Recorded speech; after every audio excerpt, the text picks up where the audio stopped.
Where's my $2? And the kid's always showing up. What is $2? Octopus legs sticking out from the pot, like, Yes. you know, And they're moving.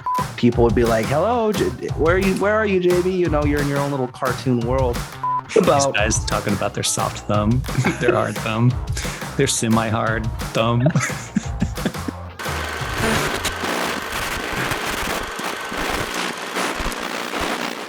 You've got John Cusack, who's a stalker. You've got the neighbors across the street who are basically sex offenders, in essence. He kidnapped a foreign exchange student and like enslaved her for the fat kid to have his way with. Better Off Dead. This was by Savage Steve Holland, who also directed Cusack in One Crazy Summer. And then, so they did this one first, and Cusack was actually contractually signed on to do One Crazy Summer, so he had to do it. But actually, after he saw this film, he was very angry at Steve Holland, basically saying, "Hey, this is the worst thing I've ever done. You lied to me. This is terrible. I can't believe you have me in this film." But he had to do the other one. Yeah. We talk a little bit about the plot. You want to recap the plot? Yeah, well, the reason why we're doing this is because our Twitter friend Karen, she's fun. She posts a bunch of like snippets from old music videos and comedy skits. She makes Twitter a lot of fun, and we get into some epic animated GIF melees, the stuff of legend on Twitter for sure. And yeah, she's really cool. And she dropped $1 in our new busker jar on our website. And I said, "Hey, we'll do something that you want to do." And she's like, "Hey, this is my favorite movie." And I thought this would be kind of fun to do an overlooked on, because I think it is kind of overlooked. When it comes to 80s teen movies, you hear a lot about John Hughes and whatnot, but Savage Steve Holland, his movies are kind of maybe a little under the radar. I haven't seen this since it came out, but you'll see this a lot on our animated GIFs, like the animated hamburgers or him winking in the car, or the kid with the comb, with the switchblade comb, $2. Those are like animated GIF lore. So I thought it'd be kind of fun to do this. Yeah, but John Cusack's character, he's pretty depressed. He wants to kind of kill himself half-heartedly because his girlfriend left him for the captain of the ski team, and he was all in love with her. Even he had like all the hangers had her in his closet, had her face on him and stuff. It kind of starts there. It's so weird. This movie's so weird. And he's got a little brother who he doesn't talk, but he's like reads books, and he ends up building lasers, and he gets trashy women because of the how-to books and stuff like that. His best friend is Booger from Revenge of the Nerds. Yeah. So John Cusack's character, Lane Meyer, goes to join the ski team. His girlfriend leaves him for the captain of the ski team. And so basically, as they're arguing at some point, Cusack challenges the ski team captain to race on K-12, the most dangerous mountain out in the hills there that only the ski captain's been able to do. And of course, he's never been able to do it himself. But you know, it's one of those films to where they save that portion till the end. He's got the girl across the street who's a French foreign exchange student who's living the love slave. The love slave, exactly. Who the mom brought to be that fat kid's love slave. Yep.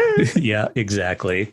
So she befriends him and kind of helps give him some encouragement and that kind of stuff. Yeah, but she only speaks to him because nobody thinks she speaks English, because she doesn't want to talk because she's afraid of all these people. Yeah. She's like, "Look, if you were living with those people, would you want to talk to them?" No way, man. I'd be like, no parlez-vous English.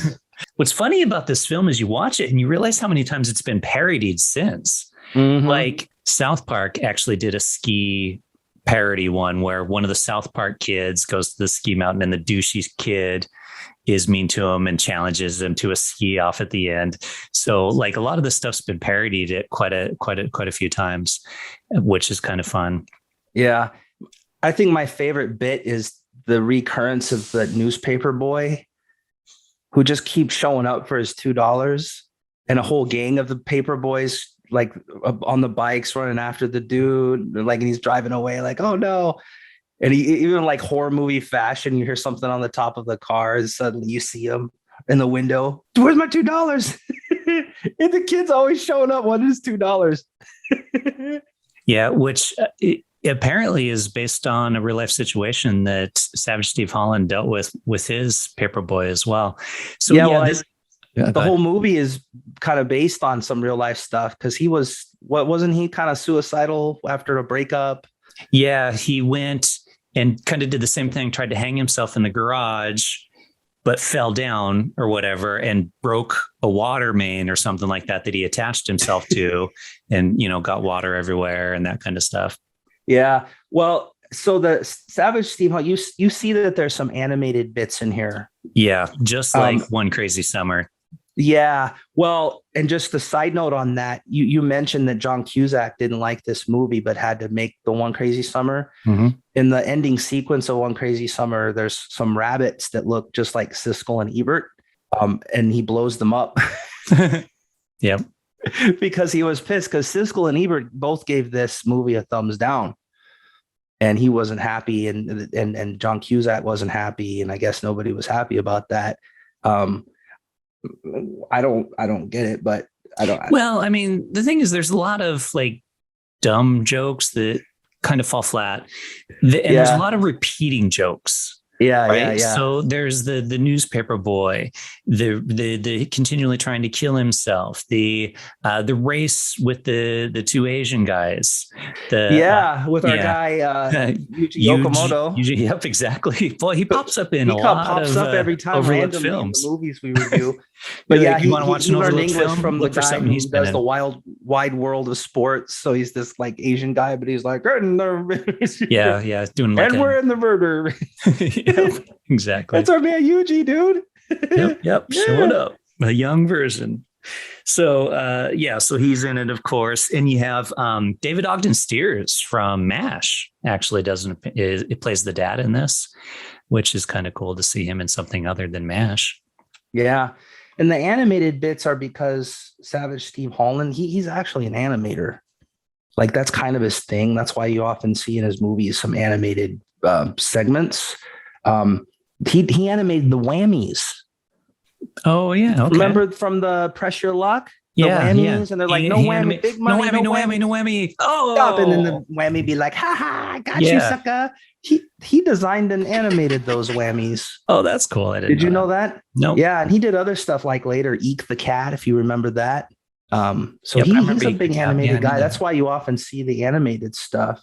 But I thought it was an interesting piece of trivia that he is the designer and animator of the whammy. So, Press Your Luck, whammy, no whammies, big money. Yeah, he big money, no whammies. And then one other thing I just wanted to mention, because I always check out the credits at the beginning, because I'm a geek like that. And Herman Zimmerman was the production designer for this. I saw that. Herman Zimmerman is the production designer for like the Star Trek movies in the 80s, and also Star Trek: The Next Generation. He's like a very known in Star Trek among Trekkies, because he's the production designer, and he did the production design for this movie too. So. And did you notice Mr. Kerber, the teacher, Vincent Chevalier, basically plays the same character in Fast Times at Ridgemont High? Yeah. Yeah. It's like, you need a creepy weird teacher? Get Vincent Chevalier. And I didn't really understand, like, was he so charismatic that all the students just loved math, geometry, they just wanted to do things with him, except the main character who was failing and not doing well, especially since his girlfriend left him and he's suicidal, but everybody's just all about geometry rocks. I didn't quite get that, but I think maybe Vincent Chevalier's character was so charismatic that they just loved to do math or something. I don't. Yeah, that one was weird.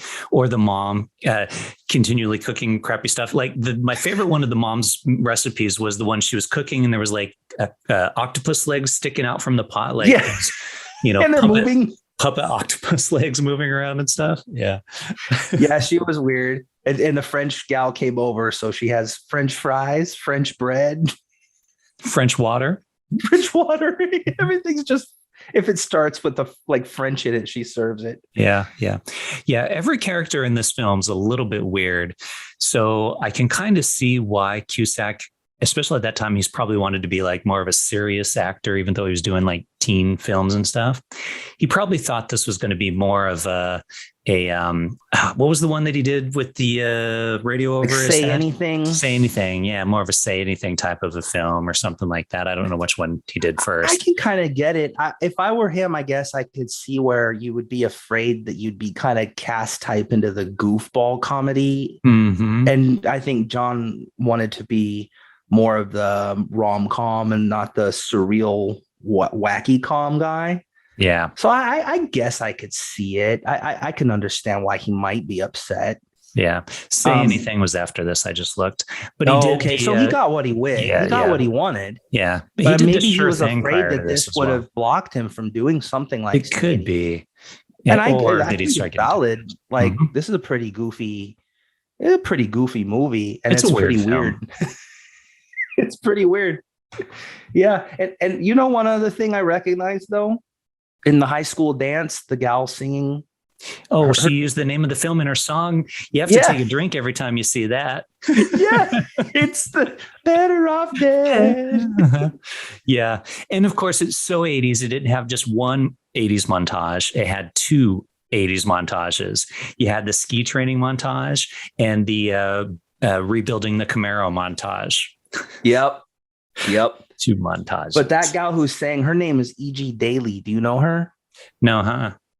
So she's a musician, obviously, but she was also Dottie in Pee-wee, and she voiced Tommy Pickles in that Nickelodeon show, Rugrats. Oh, Rugrats. Okay.